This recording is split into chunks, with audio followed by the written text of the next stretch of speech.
Mbote Nabino Batata Bamama Bilenge Balandia émission Nabiso Echo du Congo na kati ya télévision Congo Hebdo 7 TV.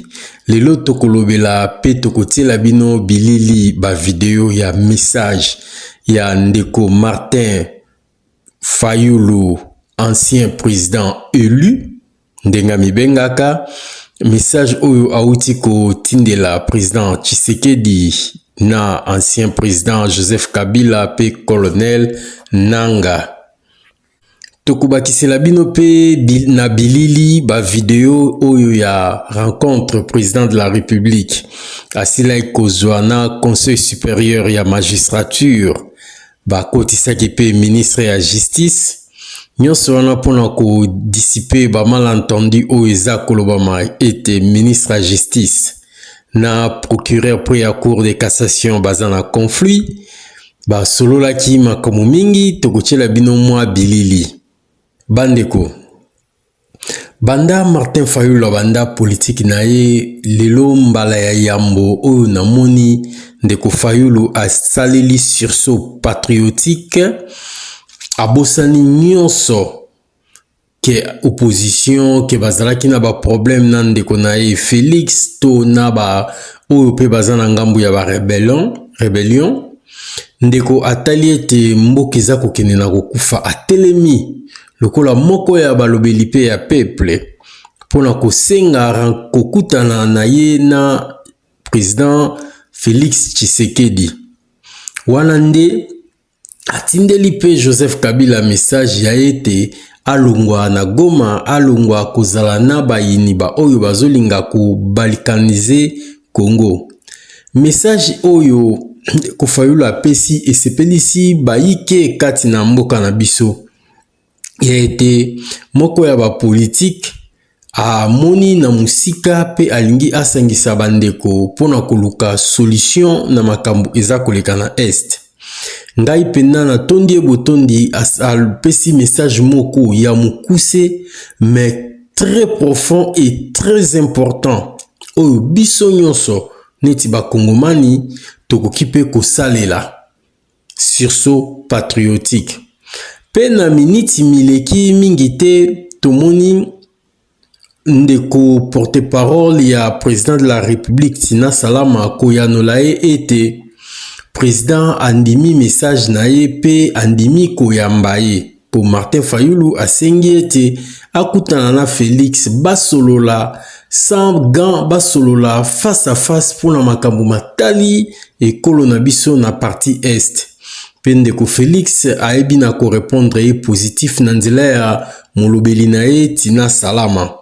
Nde tokotala mikolo ya réponse tokotala mikolo ya bokutani na bango ekobota nini pe emonani ete ndeko pe akoki pe kosala lisusu les mêmes démarches kokutana na Joseph Kabila pona koluka toujours kimia parce que na manduki moko te aganyaka kasi na lisolo biso nyonso toko gagner. Bolanda message ya Martin Fayulu. Congolaises, Congolais, très chers compatriotes, l'heure est grave, elle est très grave. Nous vivons sans doute les heures les plus sombres de notre histoire. La balkanisation de notre pays que l'on redoute depuis 1960 n'est plus une menace lointaine. Elle est en marche, à grands pas. Nous devons l'arrêter.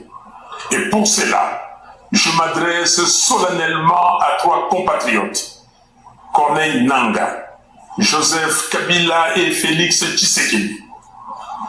Monsieur Nanga, je vous en conjure, cessez d'être complice des massacres de nos frères et sœurs. Cessez de livrer notre sol, nos vies et nos ressources aux forces étrangères.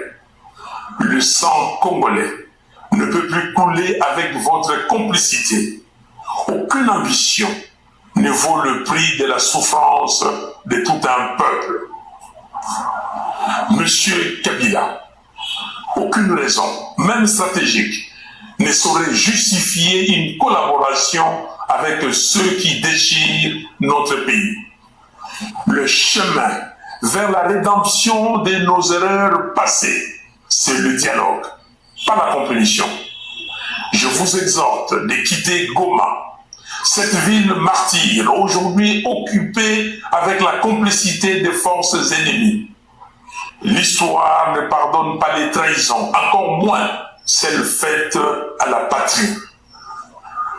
Monsieur Tshisekedi, vous avez le devoir de ne pas laisser notre génération être celle qui aura vu le Congo se désintégrer. J'en appelle à un sursaut d'honneur et de responsabilité.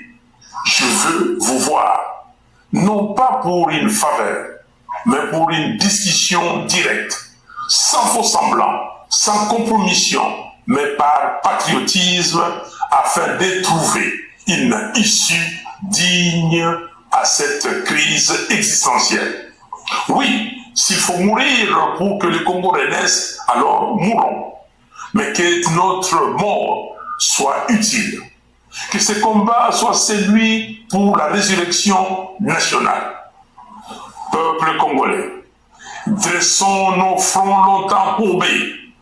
Ces paroles de notre hymne national ne doivent plus rester des mots vides.